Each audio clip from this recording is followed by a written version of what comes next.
మొన్న నువ్వు మద్యం దుకాణాలు పెట్టినావు కదా, 3 లక్షలు ఫీజు పెంచినావు, మద్యం సీసాల ధరలు పెంచినావు, బీర్ పెంచినావు, విస్కీ పెంచినావు.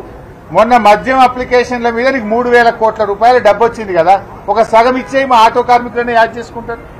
3,000 కోట్లు ఈ నెల వచ్చినాయి కదా, నీకు ఆదాయం అదనంగా వచ్చింది. మద్యం షాపుల మీద దరఖాస్తుల మీద 3,000 కోట్ల రూపాయలు సంపాదించినావు. మరి ఆ 1,500 కోట్లు ఆటో కార్మికులకు బాకీ పడ్డావు, దాన్ని విడుదల చేయి, ఆటో కార్మికుల్ని కాపాడుకో అని చెప్తా ఉన్నాము. ఇప్పటికీ ఆటో కార్మికులు 161 మంది ఆటో కార్మికులు ఈ రాష్ట్రంలో ఇప్పటి వరకు చనిపోయారు. ఆ కుటుంబాలు రోడ్డు మీద పడ్డాయి.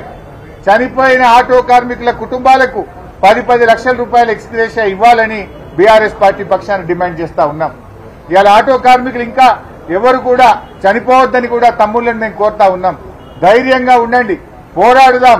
మీ పిల్లలు, మీ భార్య, కుటుంబ సభ్యులు వీధిన పడద్దు. మీరు ధైర్యంగా ఉండండి.